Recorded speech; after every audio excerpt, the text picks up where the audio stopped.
Oscar Reese here, #NFL. Should the Broncos take Parsons at number 9? Parsons is an interesting prospect where I think in the end I'm not going to be as high on him as I thought I was going to be before I really dove into the film study side of it. He should still be among the first defenders drafted. And I do think the Broncos' style of defense and where they would utilize and how they would utilize Micah Parsons under Vic Fangio, I do think makes him a good fit. Okay. But he can hit, he can run, he can blitz. He's a good athlete. He reminds me of Jalen Smith pre-injury at Notre Dame, who I loved, but I've got coverage concerns. Yeah. His coverage was just, okay, hook zone, you're fine. Like, they didn't really test him at all, and I'm worried about that end. And there are, and this is not from me, this is multiple different NFL draft guys out there, mentioning the character concerns and maturity issues and a hazing issue at Penn State. So those are all potential red flags, and you throw in he's barely played linebacker. He was an edge rusher in high school,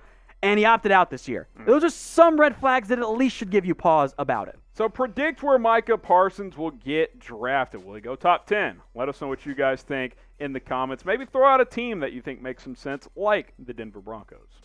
Make sure you guys subscribe if you want NFL mailbags and live shows right to your phone or your computer. Hit the big red button that says subscribe. It's literally the button that you'll see underneath this video. So whether you're sitting here watching like this or if you're just watching on your desktop, seriously, look underneath the video, click the big red button that says subscribe, and turn on your notifications. So if there's breaking news that happens, which we're getting into breaking news season here, y'all, make sure you hit the big red button that says subscribe. I don't want you to miss it.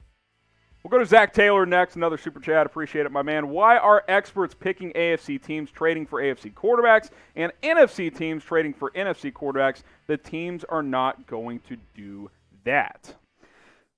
I think where it makes a little bit more sense is if teams are trying to just maximize their return on the investment. I think if you take away half the NFL teams, you're cutting into your own potential return. Now, if you don't want to trade in division, I get that. But in the end, if you're like Deshaun Watson and you're the Texans and the Jets or Dolphins are offering significantly more for him than like the Niners are, I don't think that's a good route to go. Like, I think at that point, take the offer from the Jets or the Dolphins. That way you fully maximize your potential return on investment. Biggest bust in this year's draft class. Probably going to be one of those opt-out guys. So maybe it's a Gregory Rousseau from Miami. One of the quarterbacks will bust, I promise you. So Trey Lance with Dakota State has some bust potential. Gregory Rousseau from Miami. And I'd even throw in a Micah Parsons in there from Penn State, too. One of those opt-out guys. So who's your favorite NFL draft prospect this year? I will say this. I grew up watching a lot of Penn State football. Parsons was actually one of my favorite prospects coming into it. Now, the more and more tape I watch, I'm starting to form more and more love with Owusu Koramoah. I'm in love with Kyle Pitts. I think he's an incredible I'll tell you talent. what. You could actually give me the argument he might be the best wide receiver in this draft.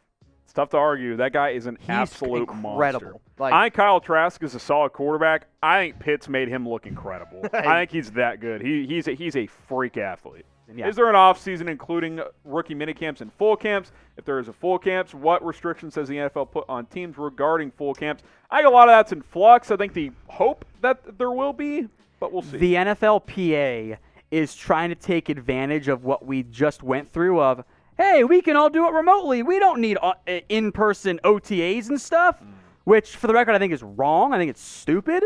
I think if you're trying to win football games, be the best player you can be, you want those opportunities. It's a major disadvantage for teams installing new coaching staff. It absolutely is. It is a problem for them, and why we not saw just that give in the NFL. teams the option? Like, you still have the same protocols that you had in the season. If there's positive tests, you send people home and you do. Yeah. What's the issue? Like, you can go remote if you're forced to. We could have done the combine, and we didn't do that either. So we'll see about the normal offseason. Tom's still butthurt over the combine. We could have done it. We're doing the damn Senior Bowl. We could have done the combine. Come on. What time of the year can we expect major trades? I'd say as soon as the Super Bowl is over, things could start to happen. Yeah. They can't be official till March 15th. Exactly. That early March period is when you'll see some more traction. But I'd say a week or two after the Super Bowl, that might be the sweet spot for a Matthew Stafford trade in particular. I will say this year a little earlier than normal potentially because there are more quarterbacks that could be on the move.